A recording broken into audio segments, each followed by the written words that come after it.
So this is one of the peer review examples for the Boston Congress of Public Health Review. And this is a sample paper that we received not too long ago, Embracing Environmental Health Approach to Strengthen Frontline Healthcare in Southeast Asia. And so usually by the time you've received this as a reviewer, it's already been seen by the managing editor and the associate editor. So the managing editor has already checked to see whether or not all of the appropriate sections that are necessary for this type of paper, which is a commentary op-ed, are present, right? So you don't have to worry about that. And then obviously the associate editor has determined whether or not they think that this paper is appropriate for the journal. So even though as a reviewer, you may be looking for those things, note that they have already been seen. So your biggest thing is to look deeper beyond just the superficials of, is it in fact tailored for the journal for public health and social justice, and whether or not it meets the guidelines of having all the appropriate sections. So typically the way I might approach a peer review of a paper is ultimately to do a few scannings beforehand. I might do 2 to 3 scannings to see exactly how long is the paper and what is it about, right? So the title, seeing how many authors there are, the keywords, getting a sense of at least first reading the abstract and then looking to see all of the rest of the paper, right? So there's a main text. There some pull-out examples here. And then there's acknowledgments and disclosures and references. So notably, in an op-ed, it doesn't have some of the other sections such as discussions and results and other things that is notable. And then I look at the references as well.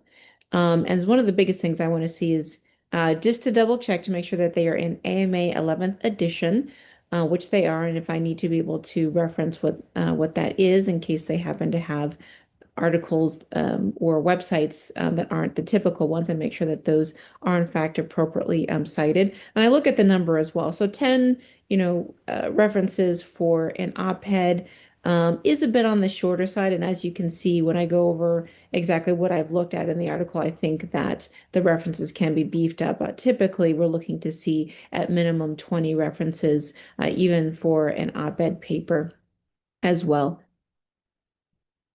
So I usually read after I've scanned it, I have a sense of how much is there. And I've read the abstract. So then I usually will read it an additional 2 to 3 times. The first time might be to get a sense of what is the overall gist of the paper.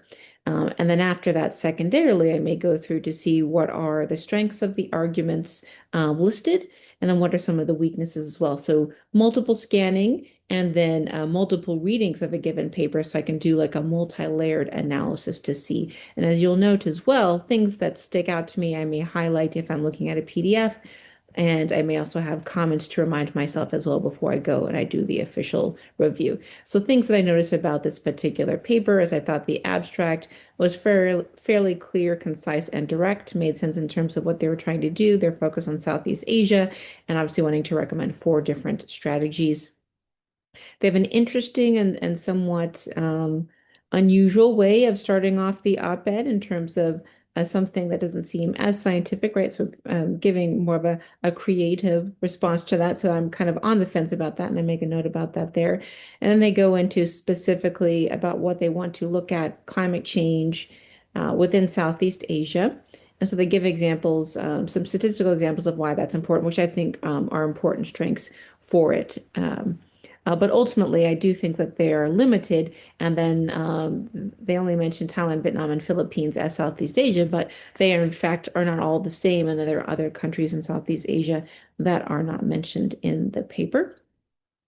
They then go to mention a number of things that are relevant that can cause a number of issues health-wise related to climate change, monsoons, flooding, tropical storms, water shortages, heat waves, vector-borne diseases. So I think this is a good starting point. I would have liked to have seen additional tables and or graphics, especially from other papers, to be able to support all of this. And then they also go into essentially their 4 innovations in terms of being able to standardize medical curriculums. However, they don't go into a lot of specifics about that.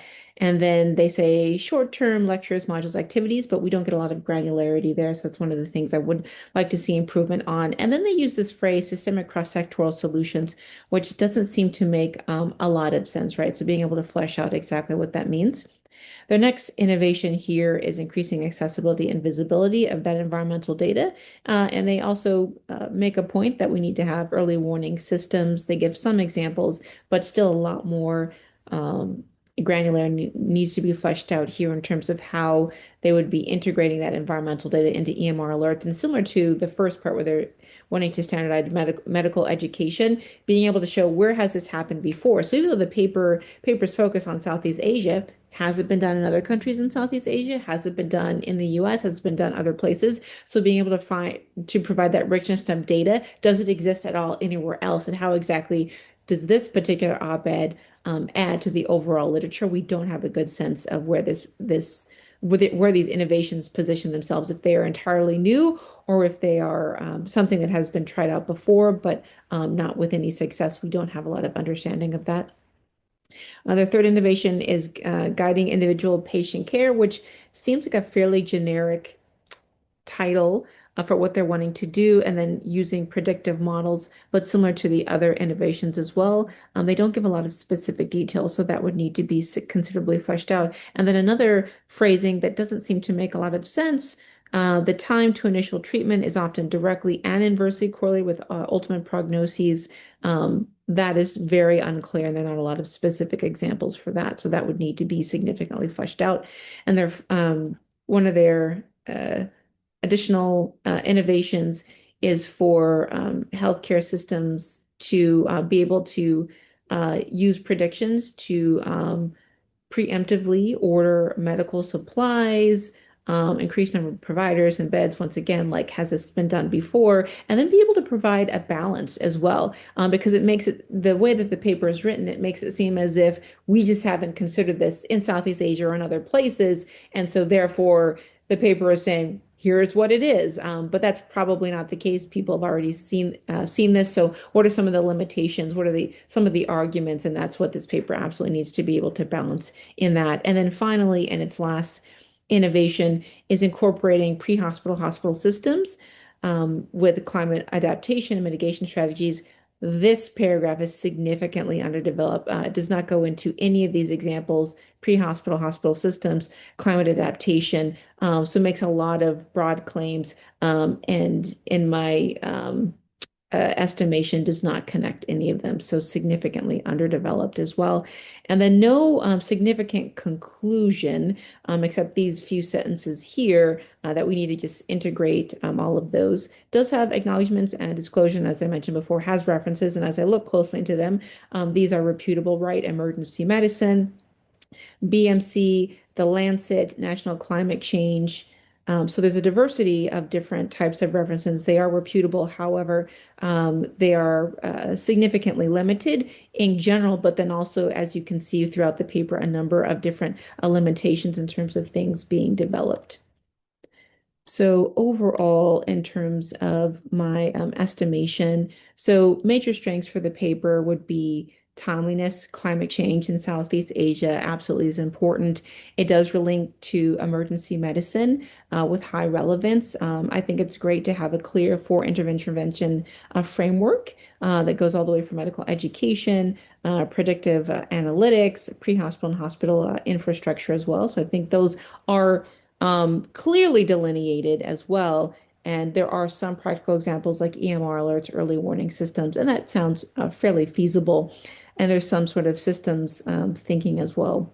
However, in terms of areas of weaknesses, these are myriad. So the transparency of how exactly they went about this op-ed, exactly how they did the literature review is significantly lacking in terms of what exactly they did, the scope, their expert opinion. Obviously, you can see there's only 10 references there, even though they are from reputable sources and a diversity of sources.